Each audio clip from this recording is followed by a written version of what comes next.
Debido a la inexistencia de lo que se conoce como estados-nación, con gobiernos soberanos que pudieran controlar su banca y tuvieran capacidad para ejecutar acciones que amortiguaran aquel golpe tras el hundimiento de los mayores bancos del mundo en el año 1345, dirigidos por los Bardi y por las empresas Perucci de Florencia, el colapso financiero y económico se llevó por delante la vida del 25% de la población entre los años 1300 y 1450, aunque en algunos lugares de Europa alcanzó el 35% e incluso el 50% en algunas décadas. Es preciso recalcar, y más adelante lo veremos, que Florencia y los estados-nación del norte de Italia, o las ciudades-estado mejor dicho, salvo Milán, estaban manejados y controlados por la banca de la Serenísima República de Venecia. La historia oficialista culpa a menudo de la debacle al por entonces rey de Inglaterra, Eduardo III. Pero Venecia ya se había hecho desde entonces y hasta hoy día con el control de Inglaterra, gracias a los préstamos que las bancas Bardi y Perucci, sobre todo, concedieron al monarca para satisfacer la crisis que atravesaba Inglaterra. Préstamos que convirtieron a Eduardo III en un títere en manos de Venecia, contra la cual se intentó rebelar el monarca, debido a la usura y al expolio que la Serenísima acometía contra Inglaterra, hasta el punto que el presupuesto nacional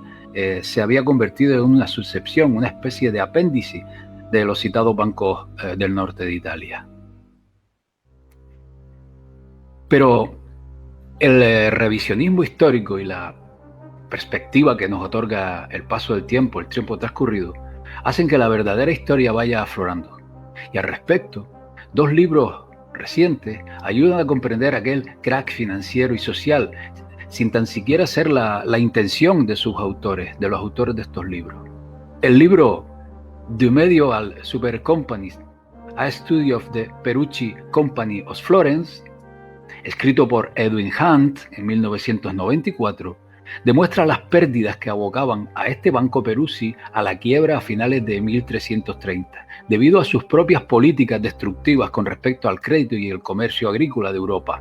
antes, y esto es importante para contradecir la historia oficial, antes de que el rey inglés Eduardo III accediera al trono. Edwin Hunt, un erudito, puesto que trabaja para la banca internacional, no solo derrumba la historia en este aspecto, sino que del estudio de toda la correspondencia y libros de contabilidad existentes de las bancas Bardi y Perucci, concluye que los préstamos al rey Eduardo III se dieron bajo brutales condiciones que suponían la incautación y saqueo de los ingresos de una corona como la inglesa, que si comparamos con la actual coyuntura mundial no era más que un país del tercer mundo, agraviado por el saqueo de la banca internacional de aquellos tiempos, la banca veneciana. Cuántas similitudes con lo que vivimos hoy día. Si Edwin Hunt deja claro que Inglaterra estaba controlada por los bancos Bardi y Perucci,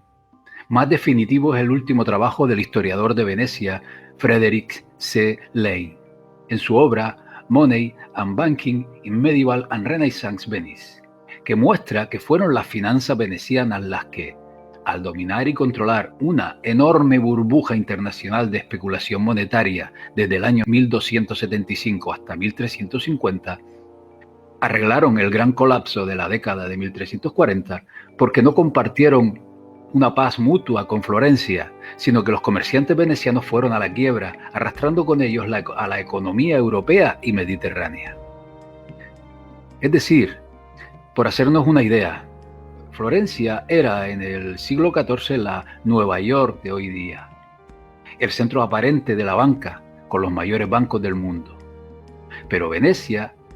era la Londres actual, que manipulaba por entonces tanto a los banqueros de Florencia como a reyes y emperadores por igual, en base al dominio completo de los mercados y a la acuñación de moneda y crédito. Una de las estrategias fundamentales de la República de Venecia para no solo sobrevivir, sino dominar, fue impedir el nacimiento de cualquier intento de Estado o nación soberana o similares. Y para la causa se valió de unos eficaces servicios de inteligencia y de espionaje infiltrados por todas las cortes europeas bajo el mando del inquisidor Consejo de los Diez.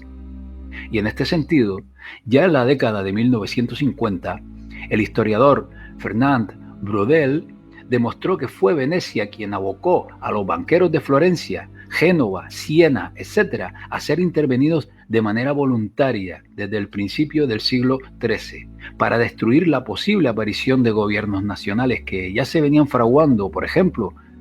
con los logros del emperador del Sacro Imperio Romano, Federico II.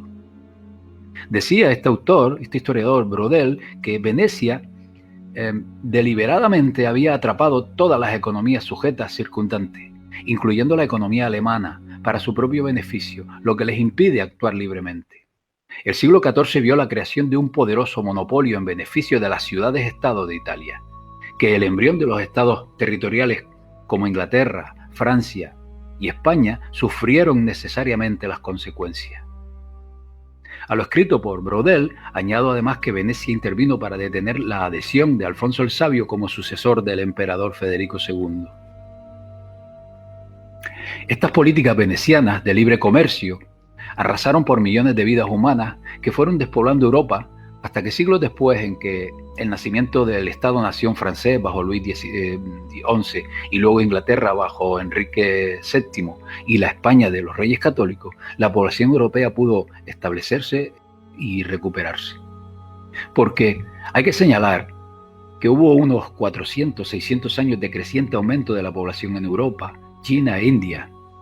En conjunto, las 3/4 partes de la población humana conocida por entonces,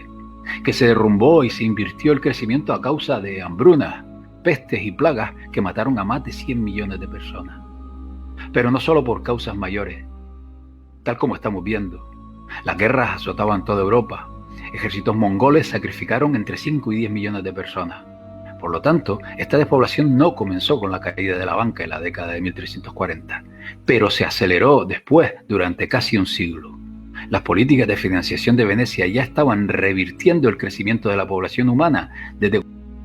60 años antes de su cáncer especulativo. Pero, ¿cómo fue? La pregunta es ¿cómo fue posible todo esto? El despoblamiento paulatino de regiones tan productivas del norte de Italia y norte de Francia a finales del siglo XIII trajo consigo el fracaso de grandes cosechas sucesivas, la pérdida de grandes cosechas y la escasez en extremo en años como el 1314-17, 1328 al 29 o 1338 al 39. Productos tan esenciales como la lana comenzaron a caer en torno al año 1310. La lana inglesa y la de procedencia peninsular ibérica fueron la base de la producción europea de ropa, aunque el paño de algodón estaba empezando a producir. En Inglaterra, comenzando con el reinado de Eduardo I y alcanzando un clímax con Eduardo III, los Bardi y Perucci habían adquirido un estatus que les supuso el monopolio de la adquisición y exportación de lana. En Francia eran famosas durante todo el año las 6 ciudades de ferias de la región de Champagne, como el centro de la negociación de tela y prendas de vestir, industria siderúrgica, madera, lana, instrumentos agrícolas y alimentos para toda Europa, con beneficios para los comerciantes en torno a un 34%. Los banqueros venecianos y florentinos intervinieron en estas ferias con grandes cantidades de crédito, con sucursales bancarias y con artículos de lujo traídos desde Oriente.